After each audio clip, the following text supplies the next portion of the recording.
Right boys, so we're back for another edition of Lockdown Kitchen. Today is fried rice, so obviously we can now get takeaways again, but you might want to whip up something. It might be slightly healthier if it's cooked at home, okay? So with rice to start off, rice can be a little bit tricky. So this week I bought this brand of rice. I've never bought it before. I looked at the instructions on it.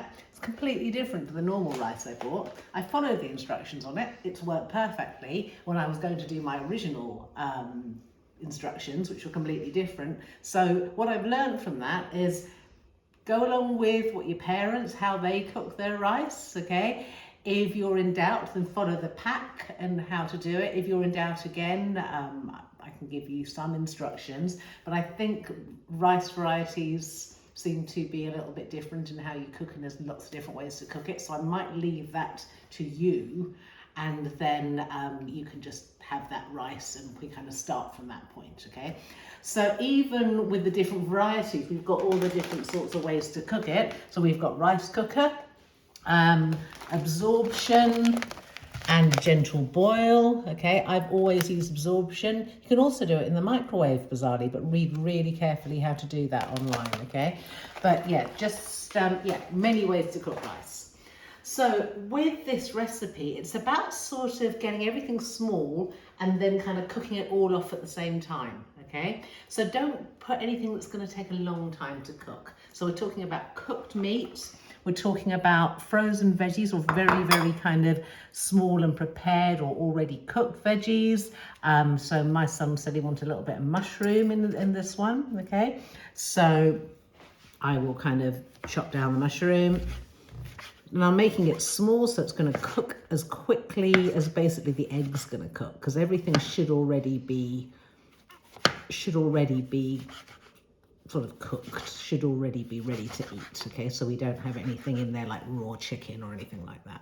And I might give it a general cut all the way through there, okay? So I've got that in my bowl ready to go. So obviously, boys, I have already washed my hands. And then I'm going to put some ham in. You could put a little bit of salami or cooked sausage or anything like that. And again, we're just kind of cutting it so it's nice and small and ready to go. Okay. And in fact, I will wash my hands after this, so we're ready. Right. So you noticed I used the knife for the veg and then for the meat, so that's all right. That's not going to kind of cross-contaminate, and I'm about to cook everything. Okay. Right. I'll wash my hands. I'm a little bit Italian mushroomy now. Right.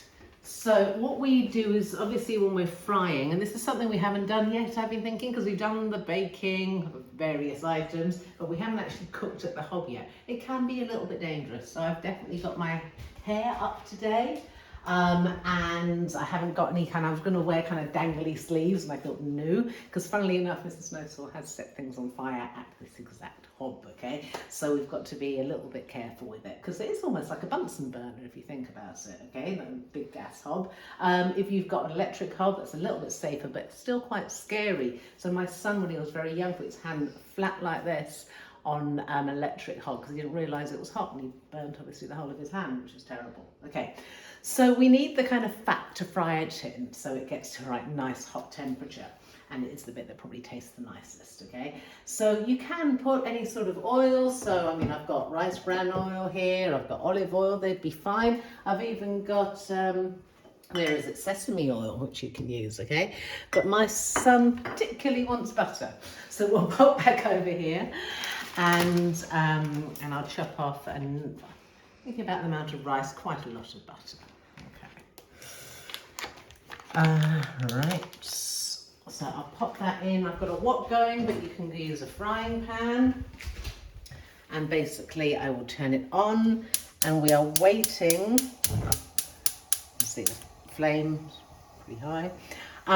We've got it on high heat, and we're waiting for that butter to melt. That's all you have to wait for. If you're going for the oil, then obviously it's going to look like it's already melted. So it's about the oil being able to move easily in the pan. So you kind of move the pan, it goes run, run, run, run, and you know that it's ready, okay? But with this butter, as you can see, it's starting to melt. You can burn butter. You can make it go brown and bitter. So I tend to move the butter around so that it's actually got, yeah, it's not burning so much. It's kind of melting as quickly as possible. Now, your family will probably have some sort of extractor fan. Don't show it too close, it's not very clean. But it might be a good idea to have that on quite high during this. I've decided not to do that because you won't be able to hear me or hear what's going on. Because of that, my son has actually removed our smoke alarm. So, because it can set off, yeah, smoke alarms if you don't put the extractor fan on. But yeah, we'll have to hope nothing goes on fire in the next little bit, and we'll pop it back on. It's a good time to actually check our smoke alarm batteries as well. Right, so you can see it's melting nicely, it's bubbling. Right, the next bit is a little bit tricky because everything happens at once, okay? So everything will go in at the same time, okay? While I'm waiting for that to happen though, I just remembered I've forgotten to do something, and that is to get the egg ready. So I will very, very, very quickly break the eggs into a bowl. You can hear that butter's wanting something to happen to it. And I am mixing that egg together. It doesn't have to be amazing, just quite well. Right, that butter really, really wants to go. So I'm going to pop in my already cooked rice. Be careful, it will splatter at you. Okay, that will do. I will then pop in my vegetables, still frozen. Then I'm going to go mushrooms. Then I'm going to go ham. Okay, and in fact, I'm probably going to give that a move around before I put the egg in, just because I'm worried about the rice at the bottom burning. Okay. So it looked like quite a lot of vegetables, but when you kind of move it around a bit, not too bad. Nice bright colours in there. So if you wanted, boys, it's completely up to you. You can put any, you know, any amount in. If you want, if you're really mad into meat, put tons of meat in. You're mad into a certain sort of vegetable, put that in there. I love mushrooms, so I'd probably go with more mushrooms. Okay. Right, so that all looks like it's frying nicely. I'll pop in the egg. Now, it's usually quite good to see when this is ready. I've got to move it quick or it's going to turn into an omelette. Because you will see that the egg goes from that sort of translucent colour to yellow. And I think that's what my son particularly likes. So all the time the heat's been very, very hot on the highest.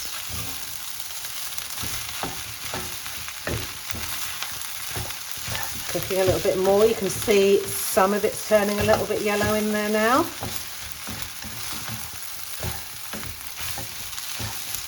Sort of comes up on you slowly, and suddenly goes, oh, where are those little yellow bits from? Okay. Starting to smell good as well. So by this time, all those frozen veggies have unfrozen, those mushrooms looking nice and cooked. Obviously the rice and ham was cooked already, but they're nice and warmed through. And we can see those little bits of eggy yumminess in there. Boys, if for some reason you can't have the egg, you might know that Mr. Snowstorm is quite allergic to egg. You can just leave it out. It's not an amazing and important part of it. The rice and the veg and the meat are absolutely fine. Obviously use oil instead of butter if you're allergic to that. But otherwise everything should be okay. So we've got lots of nice tiny little yellow bits all the way through there. It's all cooked. Right. Okay, so the next point is the serving up. Now all the other ones we've done garnishes to.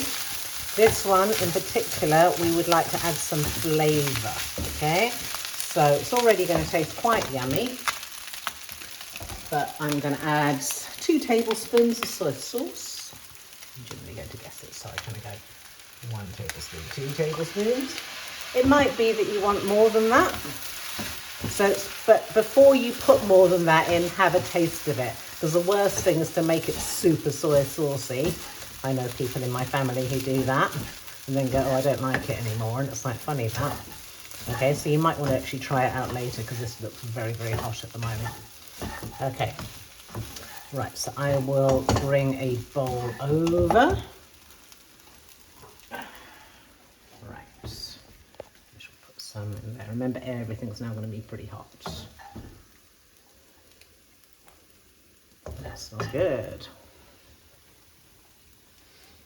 Okay, so let's see, enough for 2 there, depending on how big well, probably 3, maybe even 4. Right, okay, pop it over. So I shall have a taste. I reckon I'm going to want more soy sauce in it, but I'll have a bit of a taste. So I have I like to make like a super spoon where I've got like the vegetables and the rice and the meat and some mushroom in. Having said that, I'm probably going to fail miserably. There we are. It's probably because of the broccoli I'm failing miserably. I'm going to go mushroom, and there's a bit of ham. Ah. That's what I'll have to do. Right, very, very hot.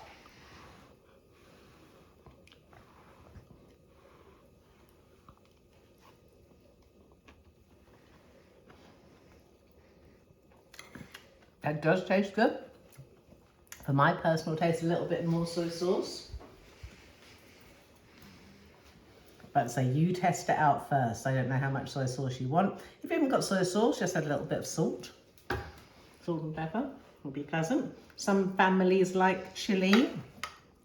Okay, so you might want to have a chili available for people. Okay, this looks like a yummy spoonful.